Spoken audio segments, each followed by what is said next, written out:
The Galactic Concord had deemed humanity's experimental vessel Harbinger a failure long before it disappeared.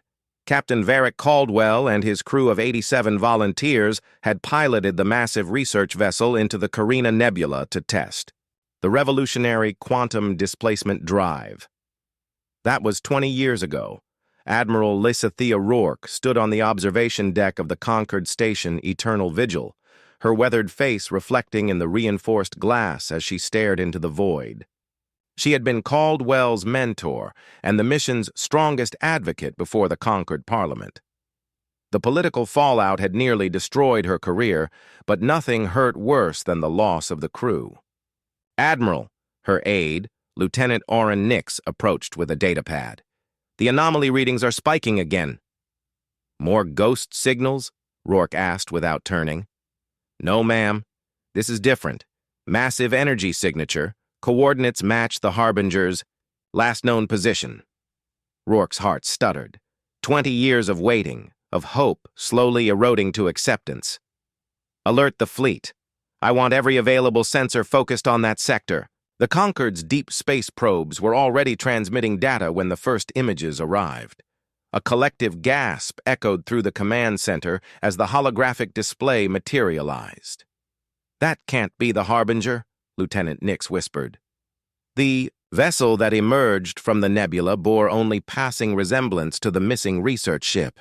It was 4 times larger, its hull a patchwork of unfamiliar alloys that seemed to absorb rather than reflect light. Strange appendages bristled from its surface, weapons systems unlike anything in the Concord's arsenal. "Open a channel," ordered Rourke, her voice betraying none of the turmoil within. Static crackled, then cleared. "This is Captain Varric Caldwell of the Terran vessel Harbinger Reborn. Permission to approach, Admiral Rourke." The voice was unmistakably Caldwell's, yet different, deeper, resonant with an alien harmonic. The command center fell silent. "Permission granted," Rourke replied, her voice barely steady. "Varric, it's been 20 years. A pause, then. For you, perhaps. For us, it's been centuries. And we've returned because time is running short for all of us. The void maw approaches." The transmission ended, leaving only the image of the transformed vessel as it moved toward the station with impossible grace for its size. Rourke's hands gripped the console edge. "What in heaven's name is the void maw?" she whispered. But deep, in her bones, she already knew. Something worthy of the monstrosity the Harbinger had become. The docking procedures took 7 hours. The Harbinger Reborn refused standard protocols, instead extending mechanical tendrils that latched onto the station's outer hull, creating their own airlock. When the doors finally cycled open, Admiral Rourke led the reception committee, a mix of diplomats, scientists, and heavily armed security personnel. None were prepared for what emerged. Captain Caldwell stood before them, but like his ship, he was transformed. Still recognizably human in basic form, he stood nearly 7 feet, tall. His skin had a metallic sheen, with faint circuitry patterns visible beneath. His eyes were solid black orbs that reflected the station lights like oil. Behind him followed 2 figures, one clearly female with flowing silver hair that moved as if underwater, the other hulking and broad with skin that seemed composed of interlocking plates. "Lieutenant Commander Alara Frost," Caldwell gestured to the woman. "My second. And this is Navigator Kazan Voss." Rourke stepped forward. "Varric, what happened to you?" "Evolution, necessity, survival," Caldwell replied, his voice echoing oddly. "We encountered the temporal rift at the nebula's heart. Our 20 years was 8 centuries subjective time in a pocket dimension where physics behaved differently." Alara Frost spoke, her voice melodic yet unsettling. "We learned, we adapted, we merged with technologies beyond your comprehension, all to prepare for what follows us." "The void maw," Rourke said. Kazan Voss nodded, plates shifting with the motion. "An entity that consumes reality itself. It has devoured 12 universes before finding its way to ours. We tracked it, studied it, fought its outriders. Caldwell's black eyes seemed to look through Rourke rather than at her. It will reach this galaxy within 40 days. The Concord's weapons are useless against it. Only the Harbinger Reborn stands a chance. He extended a hand, now 5-fingered, but with an additional thumb-like digit, and opened it to reveal a hovering sphere of darkness that seemed to bend light around it. A fragment, he explained. We've learned to weaponize its own essence against it.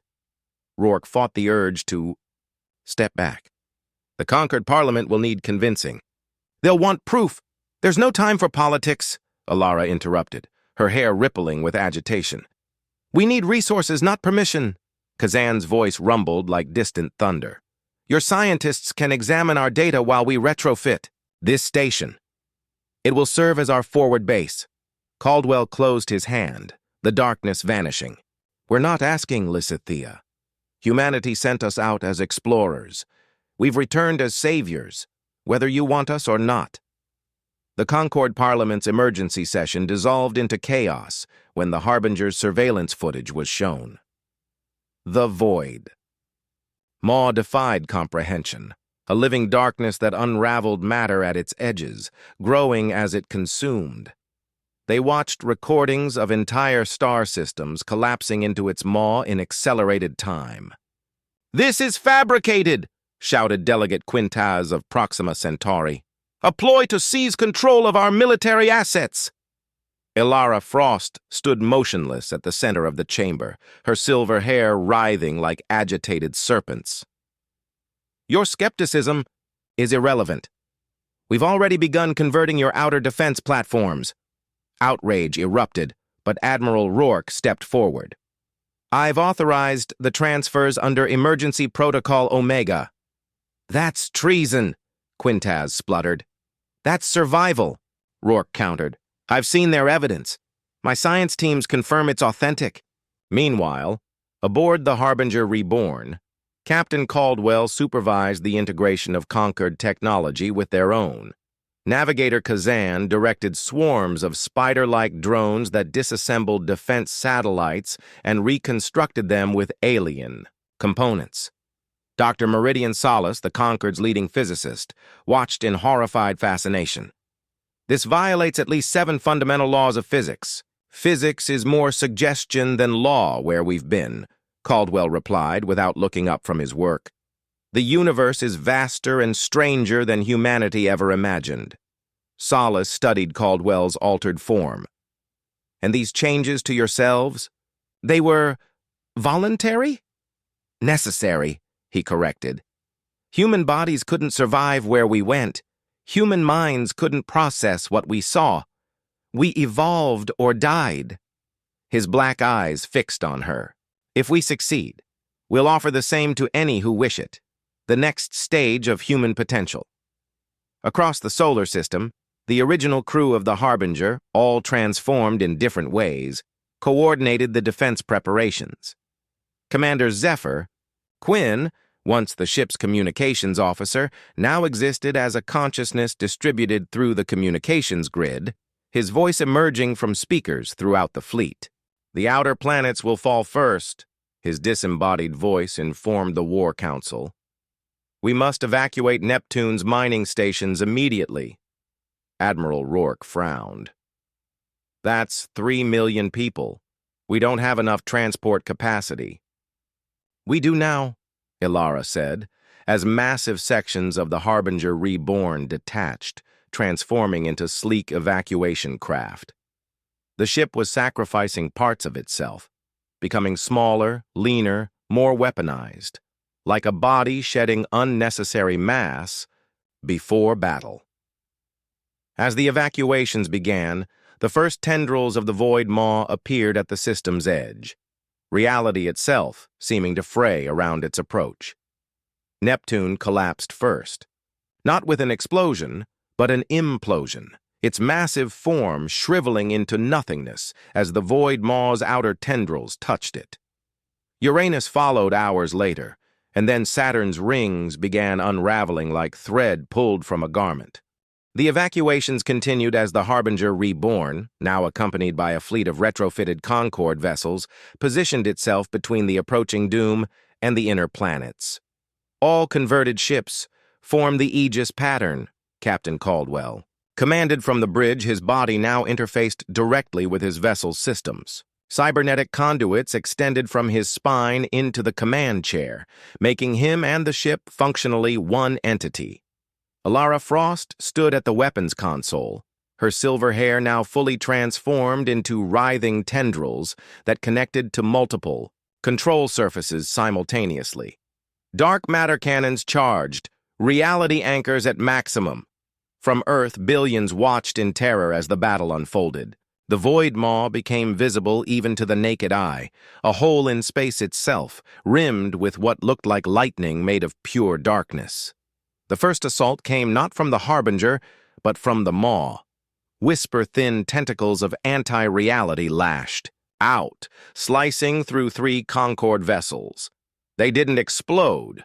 They simply ceased to exist, leaving behind perfect voids in the shape of the ships.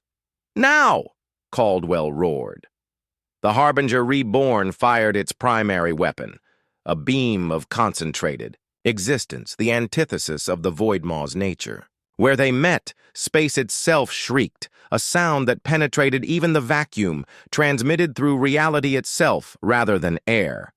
The Maw recoiled, but only momentarily. It surged forward again, engulfing Jupiter's largest moon. "It's learning our patterns," Navigator Kazan warned, his plated form now merged with the navigational array. "We must implement the Ouroboros Protocol." Admiral Rourke, monitoring from the command station near Mars, received the transmission with dread. "The Ouroboros Protocol? You never mentioned—" "Because you would have refused," Ilara's voice cut in.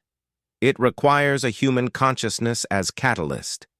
Before Rourke could protest, the Harbinger Reborn began to change shape again, its hull flowing like liquid metal, forming an enormous ring. "What are they doing?" Dr. Solace whispered beside her. The answer came as the ring began to rotate, faster and faster, creating a vortex that mirrored the Void Maw's own structure. "They're creating a controlled singularity," Solace realized. "A counter-maw." Aboard the transforming ship, Captain Caldwell addressed his crew one final time. "It's been an honor serving with you across centuries and dimensions. What we do now, we do for all humanity." The Harbinger Reborn completed its transformation into a perfect torus, spinning so rapidly it created its own gravitational distortion. At its center, a pinpoint of light grew, not darkness like the Void Maw, but searing, brilliant radiance. On Earth, in the Concorde's emergency bunker beneath Geneva, Admiral Rourke watched the telemetry with growing horror and understanding. "They're creating a bridge," she whispered to Dr. Solace. "A way back to the pocket dimension where they evolved." Solace nodded slowly. "They're going to draw the Maw in and trap it there." The Void Maw sensed the threat. Its assault on Jupiter ceased as it turned its full attention to the shining ring.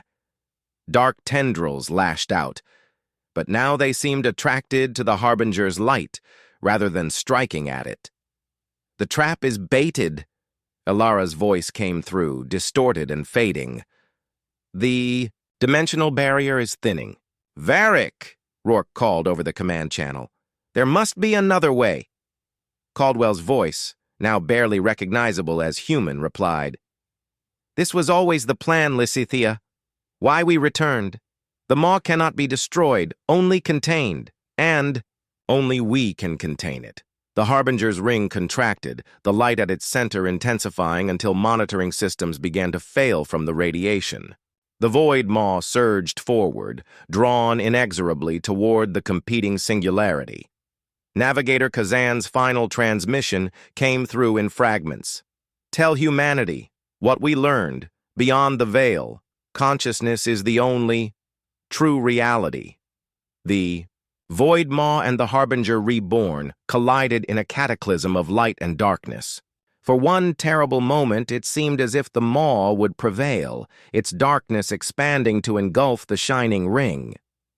Then Captain Caldwell's voice, clear and suddenly, startlingly human again. "Remember us." The explosion that followed wasn't an explosion at all. Rather, a collapse inward, as though a slice of the universe folded in on itself. Where Jupiter and its moons had been, now existed only empty space, perfectly, unnaturally smooth. In the aftermath, as the solar system's remaining planets stabilized in their new orbits, the scientific community struggled to explain what had happened. The readings defied analysis. The event defied classification. Admiral Rourke stood before the Concord Parliament one final time before her retirement. They were human once, she told the assembled delegates. And in the end, they were human again, not because of their forms, but because of their choice. She placed a small device on the podium, a data core recovered from the Harbinger's final transmission. Captain Caldwell and his crew have left us a legacy, technologies beyond our current understanding, but more importantly, a warning and a map. The holographic display activated, showing thousands of points of light, other void maws moving between dimensions. They bought us time, Rourke continued. Decades, perhaps centuries. Time to prepare, to evolve, to become what we must be to survive what's still out there. The Parliament chamber fell silent as the implications sank in. The Harbinger went out as explorers and returned as saviors, Rourke concluded. Now it falls to us to become worthy of their sacrifice. They reshaped themselves to battle the cosmos, Endbringer. We must reshape ourselves to ensure they didn't do so in vain. As the new shipyards at Mars began construction on vessels incorporating the Harbinger's designs, strange phenomena were reported throughout the solar system. Impossible. Lights moving faster than physics should allow, phantom readings on long-range sensors, and whispers on communication channels that sounded almost like human voices. And occasionally, in the empty space where Jupiter once orbited, instruments detected a faint pulse, like a heartbeat, or perhaps a signal, a reminder that not all that is lost is truly gone, and that humanity's greatest strength lies not in remaining unchanged, but in its capacity to transform into whatever the universe requires it to become.